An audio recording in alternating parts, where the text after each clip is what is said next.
I'm Sheriff Ray Nash, candidate for Congress, and I wanted to share with you some thoughts about President Obama's recent State of the Union address. I've got my obligatory Marco Rubio bottle of water here, so if there's any bottled water companies out there that would like an endorsement, please let me know.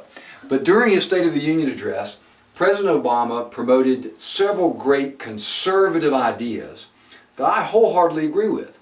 Unfortunately, this administration has a demonstrated history of pursuing policies and issuing executive orders that work against these conservative ideals.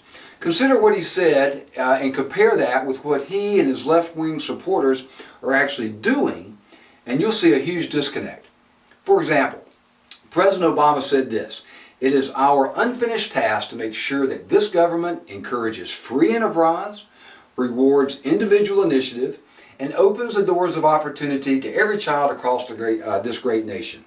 In reality, the liberal agenda seeks to accomplish just the opposite by stifling free enterprise through the overregulation of business and crushing individual initiative, by enslaving people to an entitlement mentality and closing the doors of opportunity by seeking to ensure quality of outcomes rather than equality of opportunity.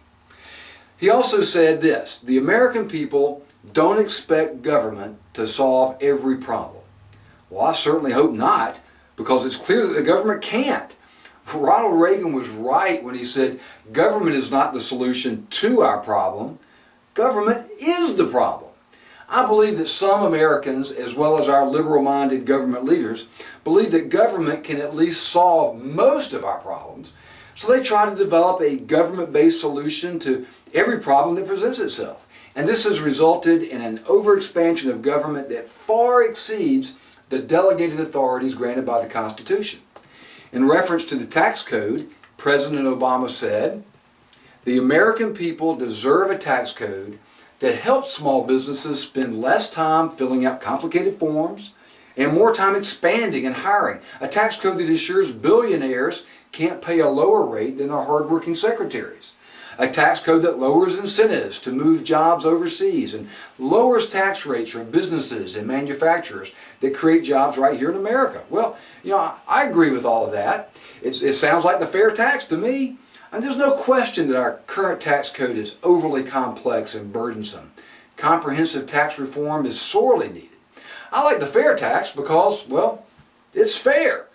With the fair tax, both billionaires and their secretaries pay the same rate, just like the plan that was recently proposed by Dr. Benjamin Carson during his National Day of Prayer address. Let me tell you what else the President said. He said the greatest nation on earth cannot keep conducting its business by drifting from one manufactured crisis to the next. Boy, is that ever true. But the liberal agenda is all about capitalizing on, or worse yet, manufacturing crises in order to propose yet another government plan to fix them. I mean, you can trace virtually every crisis coming out of D.C., whether it be the financial mess we're in, the overregulation of business, the overextension of our military, an overly interventionist foreign policy, this healthcare issue, or even the assaults on our Second Amendment rights.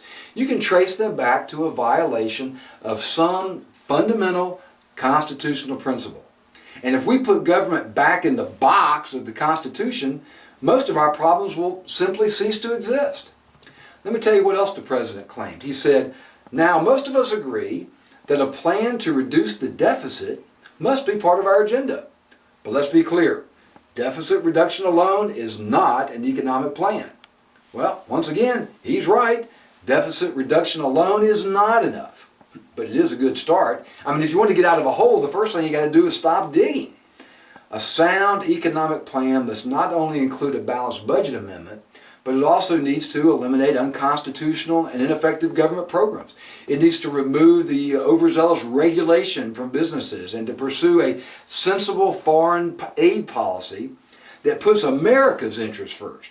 We need to reform the tax code and reassess entitlement eligibility. All of these are part of an effective economic plan.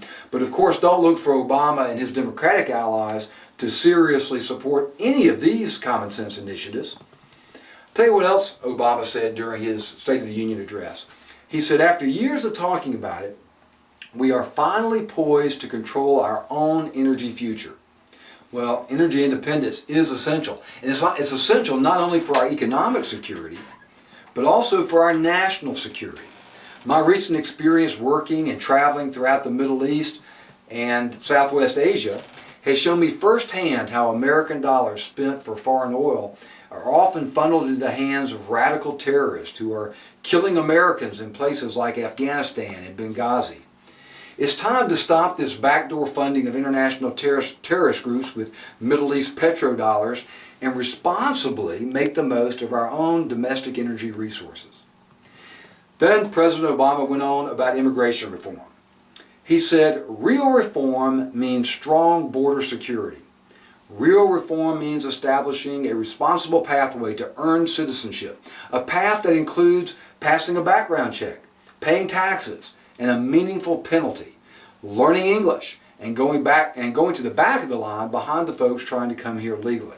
Well, all that makes sense. I mean, immigration reform, to any extent, really doesn't make any sense until we first secure our borders.